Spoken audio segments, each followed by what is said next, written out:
replacing the rotors on our Porsche Cayman GT4. So this will be the same for a 991, GT3, 911, and a lot of the stuff is the same for all these later 991, 992 Porsches and the 718s as well. So I've got replacement rotors. I've already done the pads recently, so I'll be using them again, but the rotors have had it. Got some replacement rotors. You can search whatever part numbers you need to search and find yours. And I've got my little thing for my shop manual from emanualonline.com. So this tells me everything I need to know. It's got all the torque settings and basically how to, because it's the shop manual from Porsche. So let's get into it. We got to take the wheels off and have a look and take the calipers off. Here's what you're going to need to do this. Okay, a torque wrench, because you got to torque the bolts back in. You're going to need a T30 Torx. So that's to take the little grub screws off, and you'll see those. And you'll also need a 10 mil socket to do the attachments for the brake lines. This is a 10 millimeter hex head. So this is what you're going to use to take the calipers off. Good old brake clean, using a well-vented area. Put some safety glasses on. Something to hang the caliper. So this is just a little chain that I use quite a bit. I got it with the brake bleed kit. A rag, some shop rags, wire brush, and a little bit of some kind of anti-seize. So this is a copper one, or you can use an alloy one that Porsche says in the book. And of course your rotor. Now this said, if you need to do your pads too, watch my other video on that, because you'll be doing an in-between step of swapping in and out pads. Not hard at all. And we just need to start taking things apart. Right on, let's get started. Now, first thing I noticed, I had to do the other side first already. The little set screws, the factory Porsche ones, are flat. The new aftermarket rotors have a countersunk to them, so I had to go pick up some stainless. I got Torx ones. Screws, these are 16 mil long, so the threaded section is the same length as those, which is about 10 mil. So had to go get 2 of those, no big deal, but I got, because I have them at my work. All right, now first thing we're going to do, actually something I didn't mention in the parts list. I like this. This is my little bent screwdriver, and we're going to, not touching the pad compound, but pushing on the pad on the metal backing, just work it back a little bit. Just to make sure there's lots of room for when we go to slide it on the new thicker rotor. So we'll just do this side, that's fine. The inside will push with our thumbs, and then we will get a 10 mil socket, take off the brake line bracket. Brake line bracket is just, there's 2 screws, and you also have to do this too. Well, you don't have to, but it helps. I found pliers helps with this a lot, but you can also do it with your fingers. And so you want to pop this off. There's a little tab there, see that there? That gets pushed up and do it, but I'll probably do that with pliers because it's easier. Key in the ignition makes life easier too, because you can turn the wheels, access stuff. All right, that is 10 mil number 1.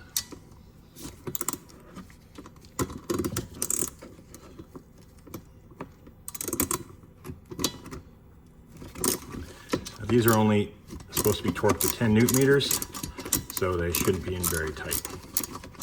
We'll take out number 1. And the second one is on the back of it, so I just turn the wheel, and this one here. So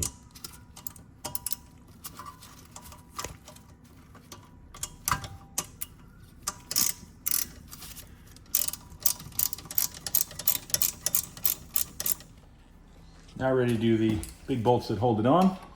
After we got, now that I've got that, I did that clip up the top there. I pulled that off, easy enough. Okay, big one. So this is your 10 millimeter socket. It's only 85 newton meters, so we'll just break them loose with the breaker bar. You don't really need it. It shouldn't be that tight. And then we'll take one of them out and one of them halfway out with the socket set, with the ratchet. Now the reason I say take 1.5 out is this has a rigid brake line, which you don't want to kink. So you have to set up, and see I've got a chain set up here, and I'll be hooking this onto the caliper. I use the springs on the other side. I don't know if that's the right thing to do, but you just got to support it. You can put something underneath to support it, but you got to support it at that height, because you do not want to kink these hard brake lines. If you do, you're in a world of hurt. You got to replace them. So not too bad. What we need to do now is get the chain ready, and now we can take out this top one. Now, I found this a bit easier having that straight.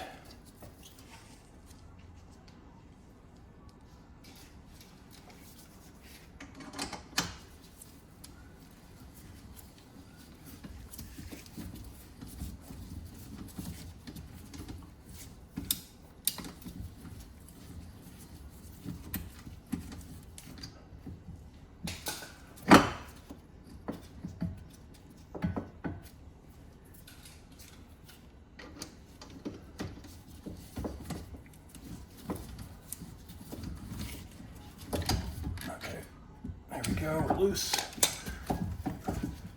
Just want to guide the lines from around the back of the hub, and we want to hook this on. We don't want pressure on it. Now we're not doing the pads right now, we're just doing the calipers. There we go. And that's out of the way just for a few minutes while we get stuff ready here. Okay. Now, we want to get these little set screws out. Probably could have done that beforehand, but we'll do it now.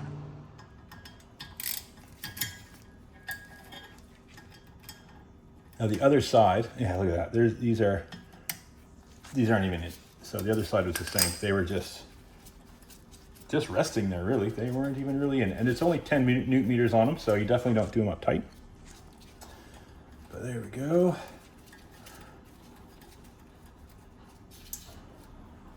Take those off. Now you will notice that I have wheel studs because I did a wheel stud conversion. Otherwise, you would have holes there. I've got these studs. Now just give it a few taps. Use that mallet. There we go, and it comes loose.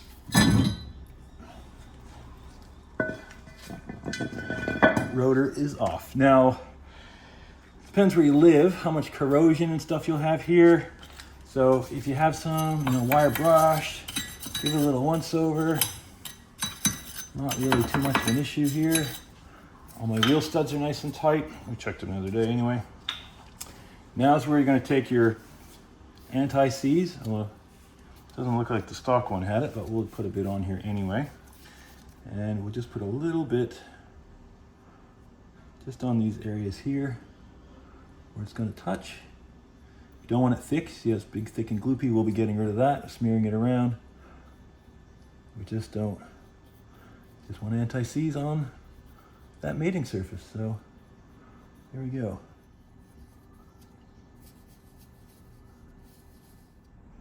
Now your new rotors are going to come like this. Every brand's the same. They'll come in some kind of packaging, and they will have a nice layer of oily grease on them to keep them from corroding. So what you need to do, clean that off, because grease on brakes doesn't work very well.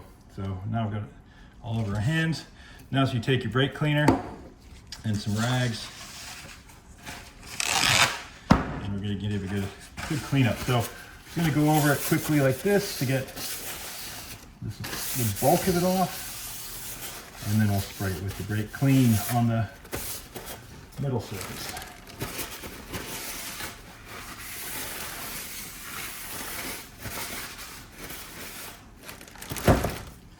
You can see how much oil there was there without even using brake cleaner.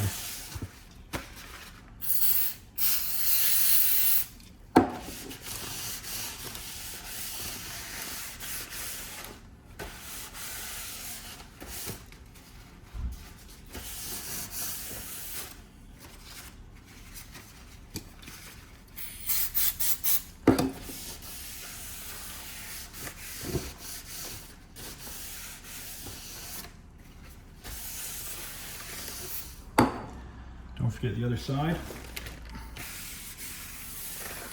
And they're ready to install. We'll give them another little wipe down before we actually mount the calipers. So we'll try not to grab it by the rotor face, and you want to set up these two set screws, and they are not directly across from each other. So if If you have one lined up, it might not mean you have both. So we need to check that. And these rotors do have a right and a left. So you want to make sure you've got the right and the left on the right sides. Grab our Torx bit and our little retaining screws.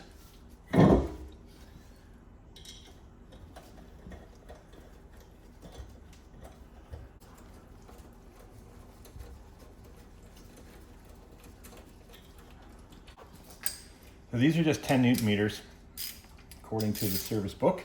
So that's, you saw how loose the other ones are. They weren't even in finger tight. So we'll just get these actually countersinking a little bit into the material. There's a little bit of a, so we'll get them till they stop. And that's it, just hitting it, not using the end of the ratchet, just getting them snug there. They only locate it for when really you don't have your studs like I've got here, so that's it. Yes, looks good. We're going to give everything another little wipe down, and then we'll reattach the caliper.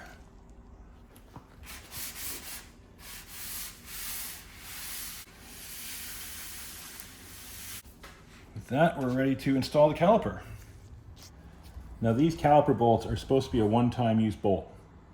They're pretty new. I probably should replace them soon, but not at the moment. Key thing is here, steel bolt, alloy carrier. Make sure it's in straight, make sure you're not having issues there. You do not want to strip this or cross thread it or anything like that where you screw up the threads. So let's do it right. Nice and slow. Kind of get the brake line holder around everything here, back in position. There you go. And you might struggle a bit with the pads. Oh no, we spread them far enough, that's good. Okay, so they were spread far enough. Now we've got our sensors here ready to go. And everything's pretty in position there, nothing's crushed.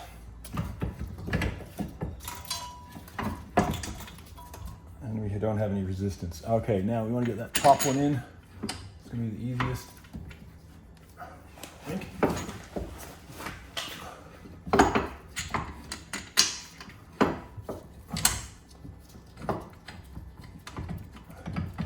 It's just got to go. It's just got to go without any effort. So just give it a little tiny wiggle to take any pressure off it, and finger thread them in. That's it. Turn this a little bit, make it a little easier to deal with.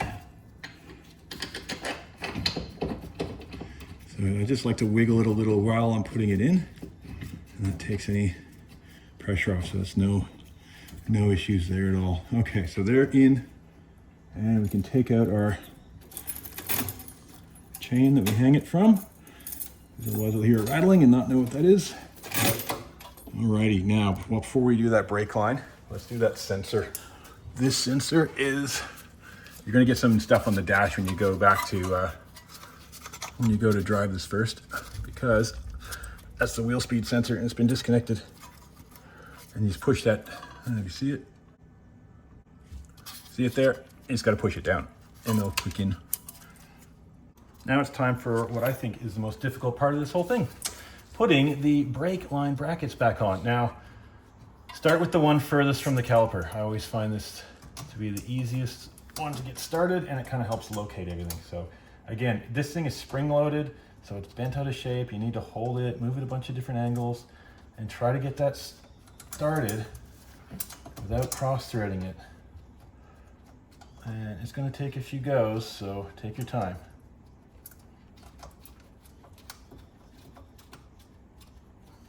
Okay, that one I got, and I'm not putting it all the way in because I want to get the other one going first.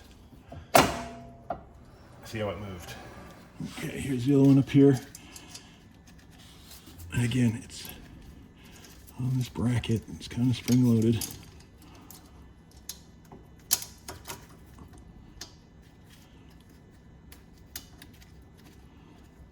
But once you get that other side in, it seems to kind of locate this one a bit better. But yeah, you still need to take pressure off it. It said because it's somewhere sort of spring loaded there.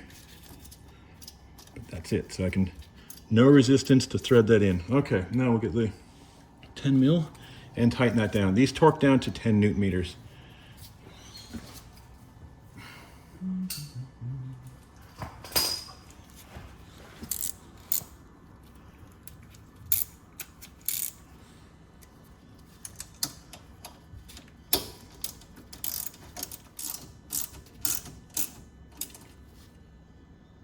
That feels like 10. It's kind of where my wrist starts to crack, 10 Newton meters. Now we got to tighten up the other one. Almost finished. One more thing to do. That's the final torquing. Big bolts get torqued to 85 Newton meters, but first off, we'll snug them up.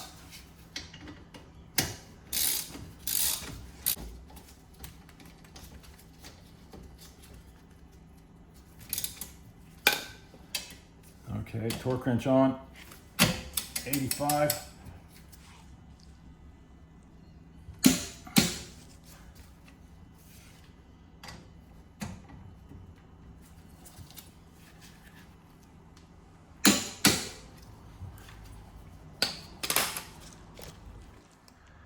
That's it. You just changed the rotors on your GT4 or GT3.